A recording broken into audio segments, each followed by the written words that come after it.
कंचनपुर नगर में एक बुढ़िया रहती थी। उस बुढ़िया के 7 बेटे थे। सभी का विवाह हो चुका था। 6 बेटे को तो काम करता था, लेकिन 7वां बेटा भी कोई काम नहीं करता था। सुबह उठकर स्नान आदि से निवृत्त होकर 6 बेटे रसोई में बैठकर भोजन करते और फिर अपने काम पर चले जाते। बुढ़िया उन बेटों को अपने हाथ से खीर, पूरी, हलवा आदि बनाकर खिलाते। 7वां बेटा बहुत धूप निकलने पर बिस्तर से उठता, फिर स्नान करके भोजन करने के लिए रसोई में जाता। बुढ़िया दूसरे बेटों का बचा हुआ खाना था एक थाल में रखकर उस बेटे को देते। 7वां बेटा उसी भोजन को खाकर खुश हो लेता। भोजन करके वो अपने घर से निकल जाता और अपने दोस्तों के साथ घूमता फिरता रहता। इस तरह से उसके मौज मस्ती से दिन व्यतीत हो रहे थे। उसकी पत्नी बार बार उसे काम करने के लिए कहती, लेकिन वह हंसकर कहता, अरे तुम बार बार काम करने के लिए क्यों कहती हो? कितने मजे से दिन गुजार रहे हैं। माँ कितने बढ़िया बढ़िया व्यंजन बनाकर खिलाती है। तब उसकी पत्नी क्रोधित होकर कहती है, माँ तुम्हें बढ़िया बढ़िया व्यंजन बनाकर नहीं खिलाती, बल्कि सबका बचा हुआ झूठा भोजन खिलाती है। अगर तुम्हें मेरी बात का विश्वास न हो तो छुप कर स्वयं अपनी आंखों से देख लेना।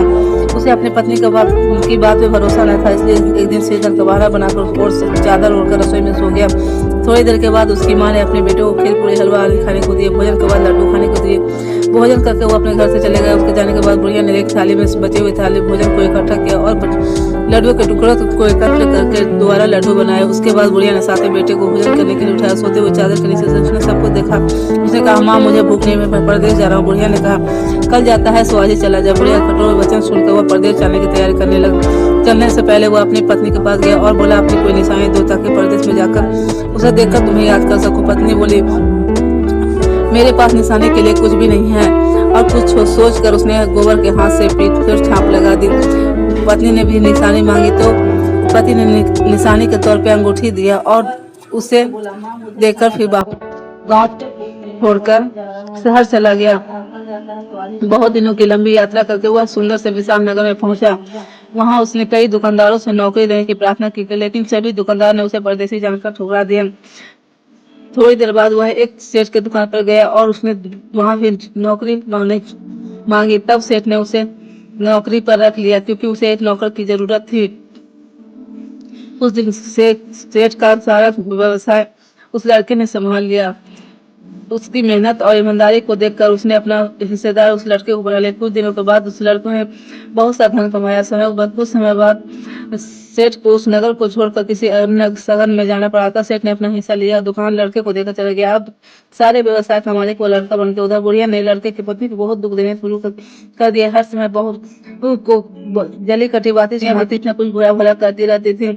सुबह होते ही बुढ़िया उस लड़की की पत्नी को जंगल से लकड़ी लेने के लिए भेज देती। आटे की चोकर से रोटियां निकाल बनाकर खाने को देती और नाले कटोरे में पानी देती।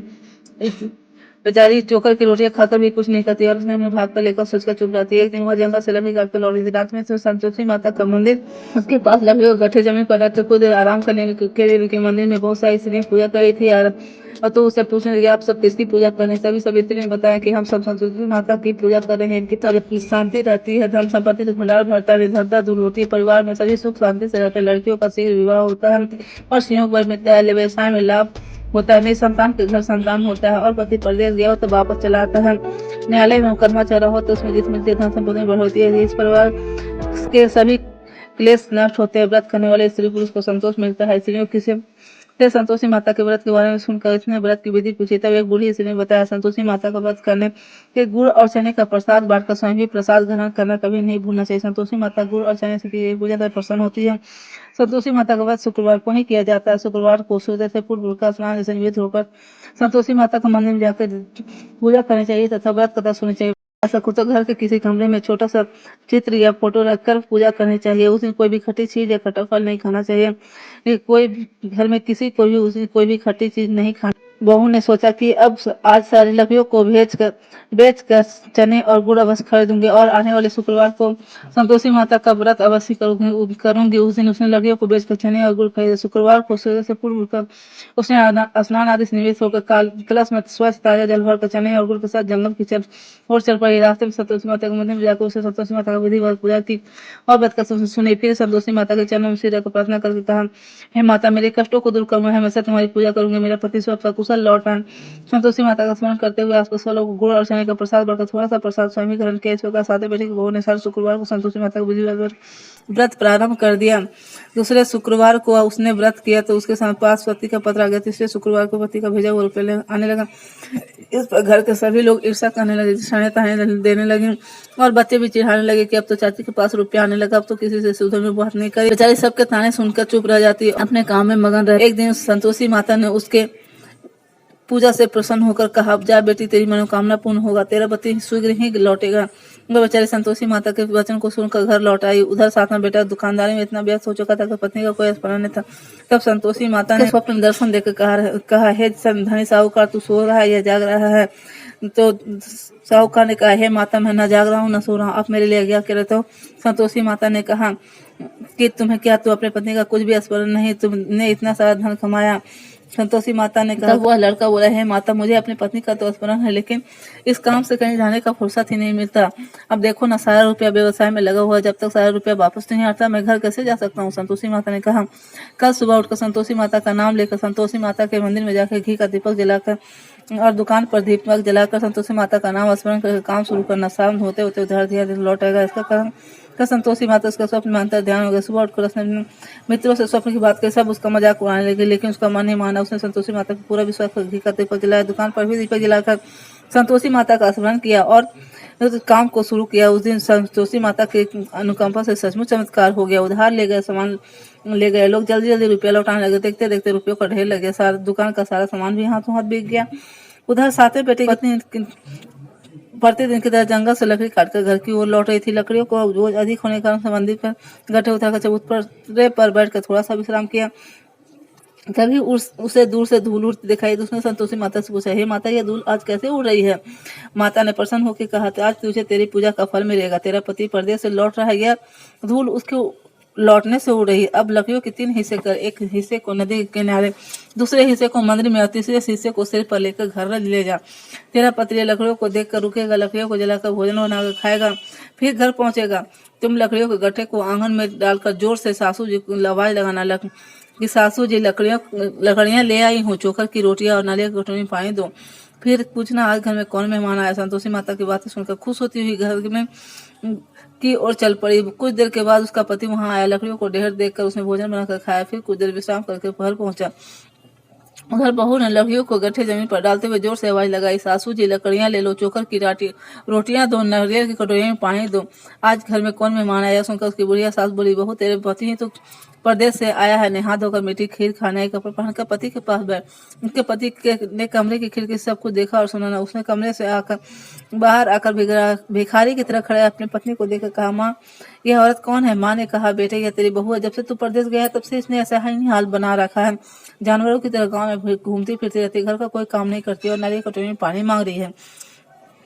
सातवां बेटा गंभीर होकर बोला, माँ, मैंने इसकी सारी बातें स्वयं अपने कानों से सुनी है। मुझे बराबर वाले दूसरे घर की ताली दे दो, मैं उसी घर में रहूंगा। बुढ़िया ने अपने घर के दूसरे घर की ताली दे दी और छोटा बहू और उसकी पत्नी उस घर में आनंद से रहने लगे। उसके पास धन की कोई कमी नहीं थी। घर को उसने महल जैसा सुंदर बना दिया। उसकी पत्नी ने कहा, हे प्राणनाथ, मैं शुक्रवार का व्रत करती हूँ। अब मेरा व्रत पूर्ण हुआ, मैं अगले शुक्रवार को उद्यापन करना चाहती हूँ। उसके पति ने कहा, ठीक है, उद्यापन को मैं सामान एकत्र करता हूँ। बहू ने जेठानियों को लड़कों को भोजन के लिए हुए। सभी जेठानियां उसकी धन संपत्ति से ईर्ष्या करने लगी। जेठानियां ने अपने बच्चों को सिखा दिया कि तुम भोजन में खट्टी चीजें मांगने, वे नहीं चाहती थी कि उसका उद्यापन पूरा हो। संतोषी माता की पूजा करके जब बच्चे भोजन के लिए बैठे उठाए तो बहू सभी खटाई मांगने लगा। बहू ने कहा, खटाई किसी को नहीं मिली। तब सब बच्चे वैसे मांगने लगे। बहू उसकी बुरी भावना जान न सकी और पैसे दे दिए। बच्चे दौड़ते हुए गए और इमली लेकर खाने लगे। बच्चों को पैसे देने और इमली खाने से संतोषी माता क्रोधित हुई। उनके प्रकोप से उसी समय राजा के सैनिक आए और सातवें बेटे को दुकान से उठाकर ले गए। होली बहू रोने लगी। जेठानियां ताने देने लगी, अरे बेईमानी से कम धन कमा कर लाया था, इसलिए राजा के सैनिक पकड़ कर ले गए। अब बंदीगृह में रहना पड़ेगा, साथ ही राजा सारा धन भी छीन लेगा। सातवें बेटे की बहू रोती हुई मंदिर गई और उसके संतोषी माता के चरणों में सिर रखकर प्रार्थना करने लगी, हे माता, मुझसे कौन सी भूल हुई है? आपने किस अपराध की इतनी बड़ी सजा दी है? संतोषी माता ने तुरंत प्रकट होकर कहा, बेटी, तूने उद्यापन में बच्चों को पैसे देकर बहुत बड़ी भूल की। उस पैसों से बच्चों ने खटाई खाकर तेरे व्रत को नष्ट किया है। बहू रोते रोते बोली, माँ, मुझे क्षमा कर दो, मैं बच्चों की बातों में सब कुछ भूल गई थी।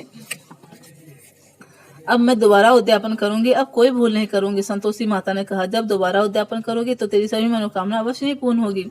मंदिर से घर लौटते हुए रास्ते में उसका पति वापस आता हुआ मिला। बहू ने पूछा, राजा के सैनिक आपको क्यों पकड़ कर ले गए थे? वह हंसते हुए बोला, मैंने इतना सा धन कमाया, उसका टैक्स नहीं दिया था, इसलिए राजा ने मुझे बुलाया था। अगले शुक्रवार को उद्यापन के लिए बहू ने लड़कों को भोजन के लिए बुलाया। उधर जेठानियों ने पुनः अपने लड़कों को भोजन में खटाई मारने के लिए सिखा दिया। संतोषी माता की पूजा के बाद गुड़ और चने का प्रसाद बांटकर बहू ने स्वयं भी प्रसाद ग्रहण किया।